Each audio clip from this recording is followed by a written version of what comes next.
Je vous emmène maintenant donc en l'ancienne quincaillerie chez Marie-Angèle. Suivez-moi. Chez Marie-Angèle est donc un gîte un peu particulier. On pénètre dans un ancien magasin dont l'identité a voulu être sauvegardée par les jeunes propriétaires. Pourquoi celui-ci particulièrement? Parce que le coup de cœur, ça a été quelque part que on était dans un ancien magasin. Donc il y avait du passé, il y avait des traces authentiques d'un magasin d'époque, avec une vieille balance, une vieille trancheuse à jambon, avec une machine à coudre. Et donc ce qu'on a voulu garder, évidemment, c'est l'idée originelle du gîte, c'est-à-dire l'histoire, garder ces petites touches du passé, tout en évidemment le mettant au goût du jour. C'est donc en compagnie du Mailleur de Trignolles que David découvre le rôle de certains objets. Qu'est-ce que c'est le merveilleux? Est-ce que vous connaissiez ce produit-là?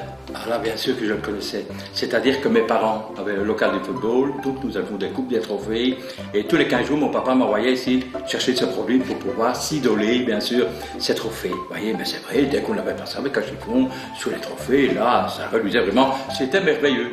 À l'époque, c'était un magasin où tout le village se donnait rendez-vous. C'est vrai que chez Marie-Angèle, tout le monde y venait. On y vendait tout, là. C'était aussi bien du fil. Allez, des marteaux, des flanelles, des jartelles, des bretelles. C'était comme ça. Et les enfants, ils y venaient, bien sûr, c'était pour les bonbons. Parce que là, il y avait toute la panoplie de bonbons, là. Toute la série, c'est vrai. Et dès qu'il y avait un bonbon qui sortait, une nouveauté, directement, à l'école, en arrivant, ils montraient, tiens, on a reçu des sucettes, ou des surettes, on va dire comme ça. C'était comme ça. Des lacets. À l'époque, il y a des grands lacets noirs.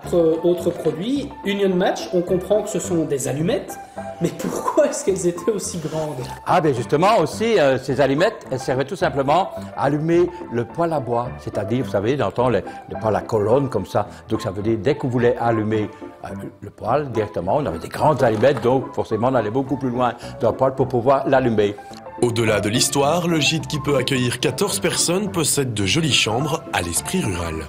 Ici, nous sommes dans une des 6 chambres du gîte et comme on peut le voir, on a conservé ce qui était à l'origine, c'est-à-dire d'anciens meubles, anciennes garde-robes, anciens lits, mais tout en y ajoutant la petite touche moderne actuelle, c'est-à-dire qu'on a remplacé évidemment toute la literie avec des matelas, des couettes, des oreillers parfaitement neufs et au goût du jour et au goût du confort. Je vous propose de me suivre dans d'autres pièces de la maison, dans d'autres pièces du gîte.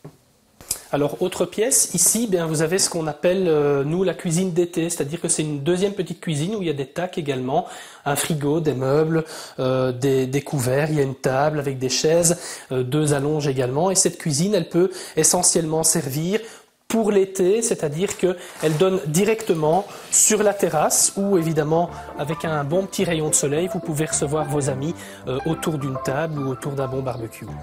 Au fond, qui n'a pas rêvé enfant de tenir un jour un petit magasin, chez Marie-Angèle, on peut, avec plaisir, sauter dans le temps.